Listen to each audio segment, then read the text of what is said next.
Hello everyone, my name is Doug Hills, and I'd like to welcome you to this introductory video for the Ultimate Comic and Manga Panels Pack for Clip Studio Paint, presented by Graphicsly.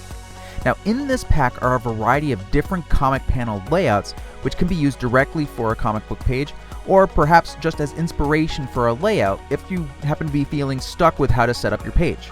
The goal of this video is to help you through the steps needed to use the pack in Clip Studio Paint, whether by copying and pasting elements into a project, or registering these elements to materials so they can be quickly used as needed. If you haven't purchased your pack yet, open up your browser and head over to graphicsly.com.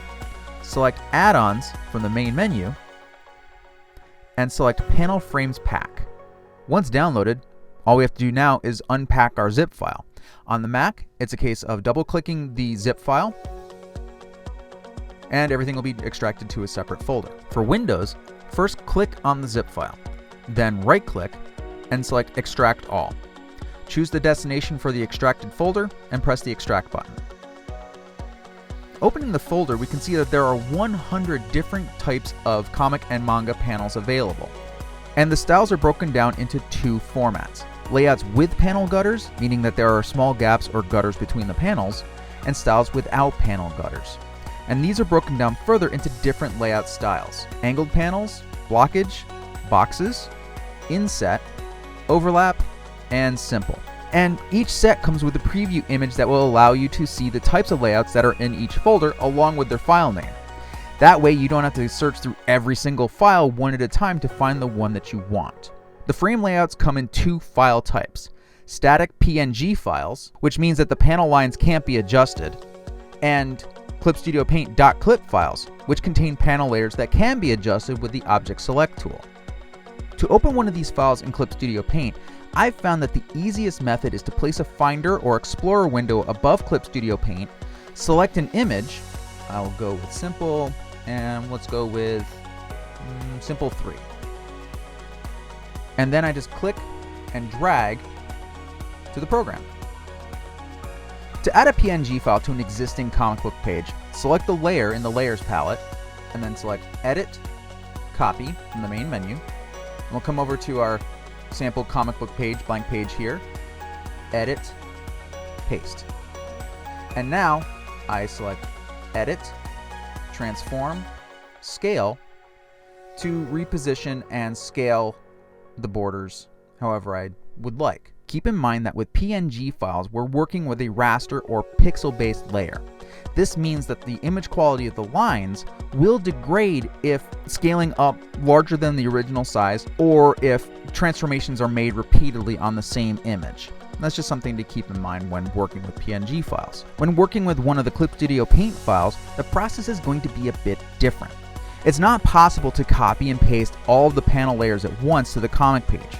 So my suggestion is to take these panel layers and register this layout to materials. Now I'm going to come up to the main menu and select Window, Material, and I'm going to select any of these because I'm actually going to expand this and select All Materials, because I'm going to right click and create a brand new folder. And I'm going to call it Ultimate Manga Panels. And now I'm going to come over here. I'm going to close this, and I'm going to select each of the panels by clicking on the checkboxes here. I'm going to drag all of them to our new panel folder here. I could also do the same process by selecting all the panel frames and going Edit, Register Material, Image. But now my frames, which is called Frame 5, and if I wanted to change the name, I just double click the material, and I'm actually changing the name to Simple 3 because that's what the set was originally called, and press OK. And now, coming back to my blank comic page, I'm going to select Simple 3 from my folder, and I'm going to come down here and press the Paste button. And now our panels are on the comic page. And you can see it doesn't quite sync up with the print guide that I've set up here, so I will come over, select the Object Select tool, and then start adjusting the position of each frame however I'd like. And the cool thing is, unlike the PNG files, I'm allowed a little more leeway in how the panels are set up. So I can make this one go all the way to the bleed, this one I can bring in a little bit further, and really just kind of work with the idea that this panel layout provides and tweak it a little bit more to what I need for a particular project. If I wanted to go and change the border width, I would select each panel frame with the Object Select tool, and come down to Tool Properties, and scroll down to Brush Size, and then I would change it until I'm at the right width. Now this measure is going to depend on whether your preferences are set for pixels or millimeters. So I'm just going to set this to, I believe this is 20 pixels, and then I would just repeat the process for each panel in the frame. If I wanted to save some time, I would make sure to, if I knew that this was going to be a border width I was going to use frequently, I would set up the border width before registering this to materials. And that's it.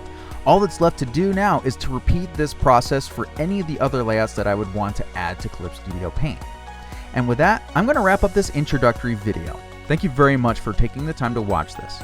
I hope that you found this useful, and I really hope that you will enjoy playing around with the Ultimate Comic and Manga Frames pack for Clip Studio Paint presented by Graphicsly. My name is Doug Hills, and I'll see you around.